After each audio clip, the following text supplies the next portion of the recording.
Hello दोस्तों, GK वाला में आपका स्वागत है। दोस्तों आज 20 क्वेश्चन लाए हैं जो एग्जाम के व्यू से बहुत ही इंपॉर्टेंट होने वाली है। वीडियो में बने रहिएगा, वीडियो को अंत तक देखिएगा। अगर आप नए हैं तो चैनल को सब्सक्राइब जरूर कर लीजिएगा। चलते दोस्तों क्वेश्चन नंबर 1 की ओर। आपका पहला नंबर क्वेश्चन हो जाएगा कि बिहार में चंपारण सत्याग्रह किस वर्ष प्रारंभ हुआ था, आपको बताना है। तो याद रखिएगा, चंपारण जो सत्याग्रह हुआ था 1917 ईस्वी में हुआ था, यानी ऑप्शन नंबर बी आपका करेक्ट आंसर हो जाएगा। नेक्स्ट क्वेश्चन दोस्तों है आपका है कि अष्टाध्यायी के रचयिता कौन है, आपको बताना है। तो याद रखिएगा, अष्टाध्यायी के जो रचयिता है वो आपका पाणिनि है। कौन? पाणिनि जी, यानी ऑप्शन नंबर बी आपका करेक्ट आंसर हो जाएगा। नेक्स्ट क्वेश्चन दोस्तों है कि मानव रक्त में हीमोग्लोबिन का मुख्य कार्य क्या है, बताना है। तो याद रखिएगा कि हीमोग्लोबिन का जो मुख्य कार्य रहता है दोस्तों, इसको आपको याद रखना है, ऑक्सीजन का परिवहन करना रहता है, यानी ऑप्शन नंबर सी आपका करेक्ट आंसर हो जाएगा। नेक्स्ट क्वेश्चन दोस्तों है कि बिहार का सबसे लंबा राष्ट्रीय राजमार्ग संख्या कौन सी है, आपको बताना है। तो याद रखिएगा, बिहार का जो सबसे लंबा राष्ट्रीय राजमार्ग है वो आपका NH 27 है, यानी कि ऑप्शन नंबर बी आपका करेक्ट आंसर होने वाला है। नेक्स्ट क्वेश्चन दोस्तों है कि कौन सा विटामिन जल में घुलनशील है, आपको बताना है। तो याद रखिएगा, विटामिन जो सी है वो जल में घुलनशील होता है, यानी ऑप्शन नंबर डी आपका करेक्ट आंसर हो जाएगा। नेक्स्ट क्वेश्चन दोस्तों है कि बुध को महापरिनिर्वाण की प्राप्ति कहाँ हुई थी, बताना है आपको। तो याद रखिएगा, महापरिनिर्वाण की प्राप्ति यानी कि यह मृत्यु को दर्शाता है, याद रखिएगा। ठीक, तो बुद्ध भगवान के कहाँ हुई थी दोस्तों, तो कहाँ हुई थी? कुशीनगर में, यानी ऑप्शन नंबर डी आपका करेक्ट आंसर हो जाएगा। नेक्स्ट क्वेश्चन दोस्तों है आपका कि ध्वनि की तीव्रता किस पर निर्भर करती है, आपको बताना है। तो याद रखिएगा, ध्वनि की जो तीव्रता है वो आपका आयाम पर निर्भर करती है। किस पर? आयाम पर, यानी ऑप्शन नंबर सी आपका करेक्ट आंसर हो जाएगा। नेक्स्ट क्वेश्चन दोस्तों है कि बिहार में स्थित विक्रमशिला विश्वविद्यालय की स्थापना किसने किया था, आपको बताना है।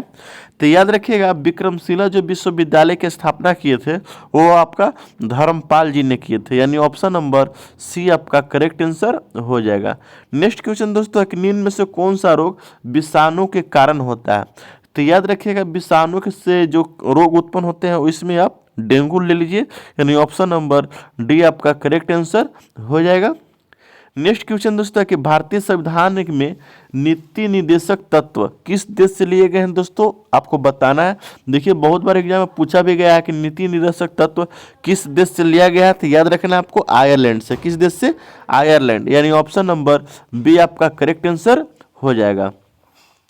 नेक्स्ट क्वेश्चन दोस्तों है कि मानव शरीर की सबसे बड़ी ग्रंथि कौन सी है। तो मेरे भाई याद रखना है कि हम लोग का शरीर का सबसे बड़ी जो ग्रंथि है वो आपका यकृत है। यकृत को दोस्तों लिवर के भी नाम से जानते हैं, इसको याद रखना है आपको, यानी ऑप्शन नंबर सी आपका करेक्ट आंसर यकृत हो जाएगा।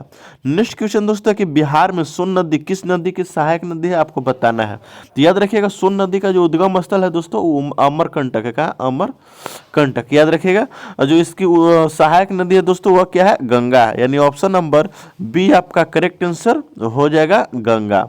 नेक्स्ट क्वेश्चन दोस्तों है 14 नंबर कि विद्युत बल्ब में फिलामेंट किस धातु से बना होता है, बताना है आपको। तो याद रखिए, जो फिलामेंट रहता है दोस्तों वो आपका टंगस्टन से बना रहता है। किसका? टंगस्टन से, यानी ऑप्शन नंबर सी आपका करेक्ट आंसर हो जाएगा, टंगस्टन। नेक्स्ट क्वेश्चन दोस्तों आपका कहता है कि पाली भाषा का सर्वाधिक प्रयोग किस धर्म में हुआ है, आपको बताना है। देखिए, पाली भाषा का जो प्रमुख धर्म हुआ है आपका वो बौद्ध धर्म में हुआ है, याद रखना है आपको, यानी कि ऑप्शन नंबर बी आपका करेक्ट आंसर हो जाएगा। इसको आप याद रखिएगा, बहुत बार एग्जाम में पूछा भी गया है। चलते दोस्तों क्वेश्चन नंबर आए की और अगला है दोस्तों, निम्न में से कौन सा युग्म सही है, आपको बताना है। देखिए, आप इसको पढ़ लीजिएगा, ठीक है। यहाँ हो जाएगा आपका इंसुलिन यकृत, ये नहीं है। पित्त अग्नाशय, ये भी नहीं है। इंड्रानालिन, ये दिब्रिक, इसका हाँ युग्म से यस करेक्ट आंसर हो जाएगा। थायरेक्सिन पिट्यूटरी, ये गलती है आप दोस्तों, याद रखिएगा, यानी ऑप्शन नंबर सी आपका करेक्ट आंसर हो जाएगा। नेक्स्ट क्वेश्चन दोस्तों है कि बिहार में सर्वाधिक वर्षा किस क्षेत्र में होता है, बताना है। देखिए, बिहार से रिलेटिव है, तो बिहार में वर्षा किस क्षेत्र में होती है। तो याद रखने, उत्तरी बिहार में सर्वाधिक होती है, यानी ऑप्शन नंबर सी आपका करेक्ट आंसर हो जाएगा। नेक्स्ट क्वेश्चन दोस्तों है कि प्रकाश वर्ष किसकी इकाई है, देखिए इसको आपको याद रखना है, बहुत बार एग्जाम में पूछा भी गया है कि प्रकाश वर्ष किसकी इकाई है, ठीक है, तो यह दूरी का हो जाएगा, किसका, दूरी का, यानी ऑप्शन नंबर बी आपका करेक्ट आंसर हो जाएगा।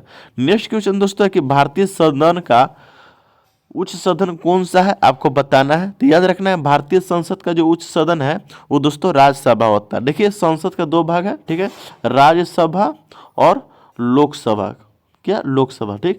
राज्यसभा हो जाता है दो उच्च सदन, ठीक, और लोकसभा क्या हो जाता है, निम्न सदन, ठीक, याद रखिएगा, ठीक।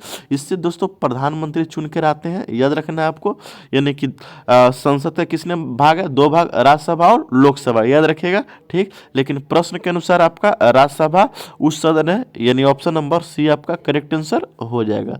नेक्स्ट क्वेश्चन दोस्तों है कि मानव शरीर में कितनी जोड़ियां पसलियां होती है, याद रखना है। तो याद रखिएगा मानव शरीर में जो पसलियां जो होती हैं दोस्तों आपका 12 जोड़ी, यानी टोटल 24 होती है, यानी ऑप्शन नंबर सी आपका करेक्ट आंसर हो जाएगा। दोस्तों ये वीडियो कैसा लगा कमेंट करके जरूर बताइएगा, और अगर आप नए हैं तो चैनल को सब्सक्राइब जरूर कर लीजिएगा। मिलते हैं दोस्तों नेक्स्ट वीडियो में, तब तक के लिए जय हिंद।